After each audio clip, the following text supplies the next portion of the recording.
Okay, hello and welcome at Wave Race 64, a game on the Nintendo 64, and I've purchased this game on the Wii U, being an emulated game.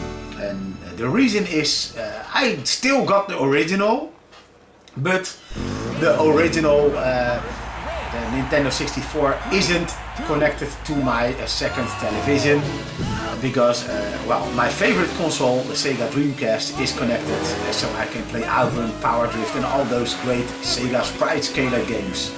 But once in a while I feel like playing those Nintendo classics as well. And so when I've read that this game was out on the Wii U shop, on the Nintendo Eshop, I didn't hesitate and I thought to myself, you know what? I'm going to buy this again. I am a bit rusty in this game. You can see me playing here right now, and I'm just doing a voiceover and telling you things about. I'm going to tell you about the things that I like and a little bit of dislike. Well, there's not much to dislike about this game, to be honest.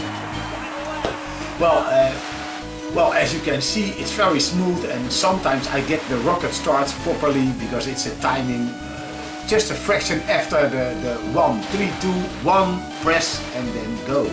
But sometimes that fails. Also, I have to work on my lines again because the first test round without me connecting the Wii U to my capturing device, I finished all the races in first place.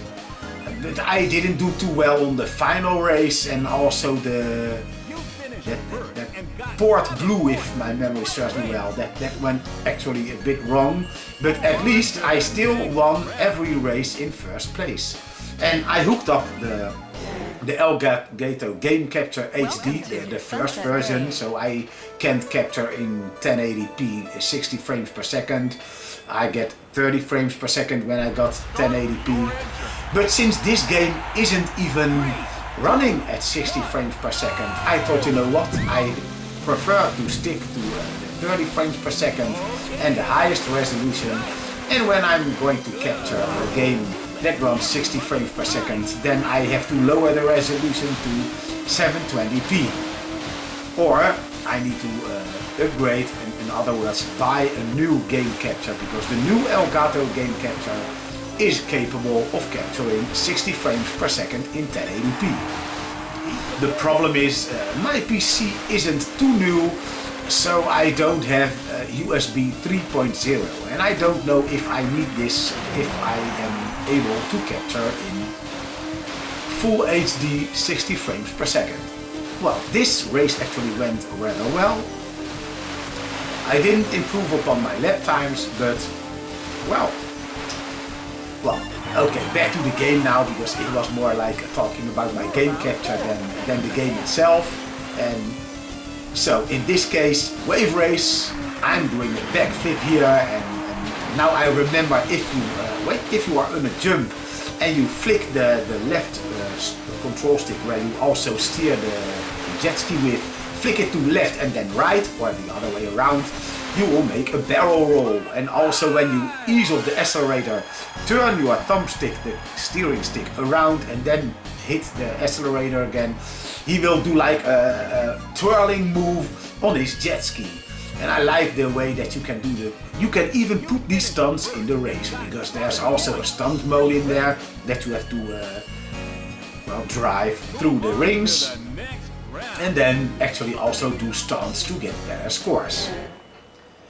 And as the game moves on, we're going to Drake Lake, and I really like this lake, this track, because of several things. Of course, the nature. I love being in the forest and all this. And you see the birds flying around, and also in almost all of the tracks, as in this one in particular, after each lap the condition changes. You see some fog in here, and the water is slick and flat, but then it will get a bit more windy and wavy, and the fog will lift, so you get to see much further. And it's things like little details like this that makes this track yeah, a bit more of a surprise after each lap. These are minor details. As you can see, you get some ripples in the smooth lake water now. Also the sound. I remember, well, this was released in '96, and in 1995 the PlayStation had Ridge Racer, and well, that was also, of course, amazing for its time. And when Nintendo announced that their next generation console is still going to use cartridge and no CD audio, so I thought, well, the audio may not be so good, but when you listen to this game, it's actually very good, to be honest. And yeah, so that was a nice surprise, and now you can see it's more clear. The reflection in the water is also very nicely done. The see-through effect through the water. It's things like this that we take for granted now, but in that time it was kind of special. Also, when you look at the characters right now, you think it's very blocky and so little amount of detail. Because, well, if you check at the current day games on the Xbox One, PlayStation 4, or better still, a high-powered PC, yeah, then you may think, well, this is ugly. But for '96, this is still a great game. And this track, that isn't going to change too much after each lap, but I really love the water conditions, some heavy waves. I tried to skip over that stone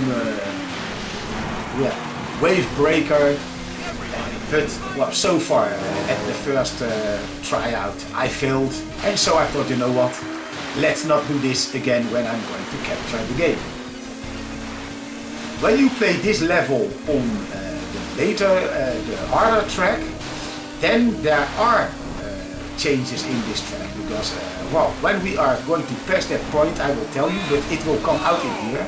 You get a shortcut after the first lap. On your second lap, if my memory serves me well, then a gate will open and then you can take the shortcut. Of course, this means more risk because it's more debris in there. Here, there's the entrance of the shortcut. You could take it, but it will give you a bit of a problem to get through. And as you can see, this part of the track is rather easy.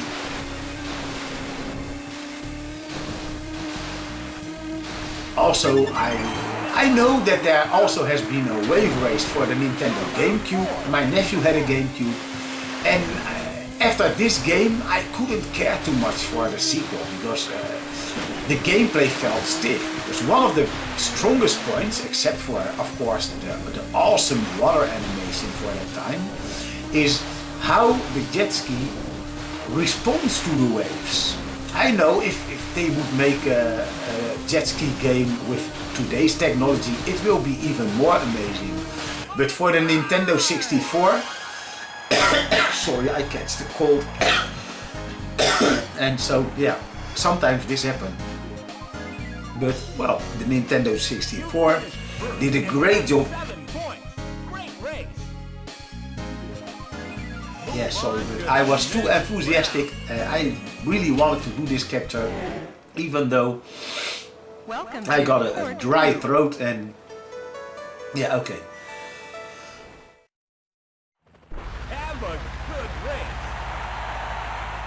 3, 2, 1, go!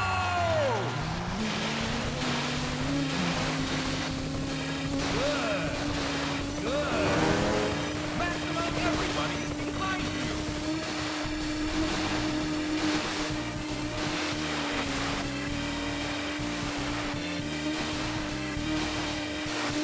Okay, I am back. Well, I don't know for how long, but well, at least me shutting up for a moment gives you the chance to listen to the music a bit more in detail, and also listen to the effects. When there's a jet ski behind you, you get to hear that sound of the jet ski engine. Yeah, very nice. But in this track I am going to suck again.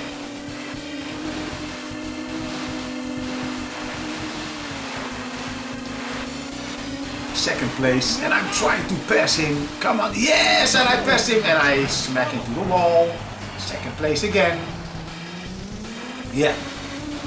I did this too in the first playthrough as well on the Wii U. But I could still manage to get in first place. Somehow I didn't do this now. The final lap, and I was almost 3 seconds behind the first place. I still get to see him very close, but not close enough. I like the use of the color in this track. It's very serious, like the rust on the iron walls and the huge ship. Yeah, for its time, the graphics was amazing. On the PlayStation, they tried to answer this with a boat racing game. It was in a high resolution for the PlayStation, but the water effects were bad, and it may be 60 frames or whatever. A very smooth game it was indeed. I can't remember the name anymore. Or it's something like Rapid Racer or something. But for me, when it comes to gameplay and the feel of the controls of your jet ski, or in that game a boat, this game does it so much better. The other game I quickly forgot, and I don't even feel like trying it out right now. But when I've heard that Wave Race was out on the Virtual Console, I didn't doubt for a second. I bought the game. And I mean, it is of course a little bit more expensive than those Sega sprite scaling games on the 3DS. But yeah, I can of course, yeah, look, there's a big mistake. I shouldn't have to pull back on the stick on the jump, so I wouldn't go jump so far. So I could have done a submariner. The meaning of a submariner was diving under the pier, and so that I could do the shortcut in the first lap. Because in this track we also got the changing conditions. The water is going to lower, and as you can see now, there's a bit more of the beach going on, and there's the jump that you can take the shortcut over the ship, and this is where I take first place.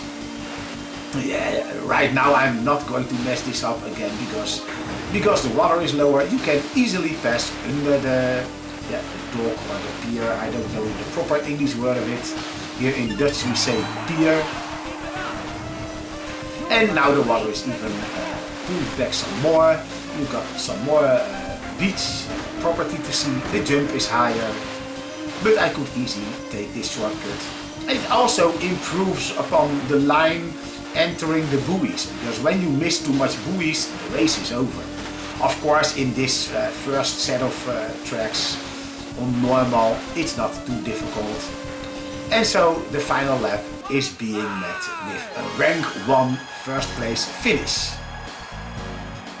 I'm going to show you the high score of fame list, so you can see that my first playthrough went a bit better, taken in awards, because right now I got 39 points, because I'm missing 3 of them. Yeah, and there's the ending for the first set of tracks. There are still 2 tracks to go, and if my memory serves me well, they will be reviewed when I'm going to play through the second set of tracks, which I'm not going to do in this video. After this ending video, let's call it this, and I put in my name and I show you the list, I will show you, and I will shut up in there, the introduction video when you start up the game. So there we got the list for today. I improved upon 2 times in this. There's the Marine Fortress, I did a better lap time, and in the Southern Island I did a better lap time. Okay, I will shut up right now after I enter my name. I wish you a very nice day, and I hope you liked the video. Nice trip back to memory lane. Here's the introduction after the initials entry FTL.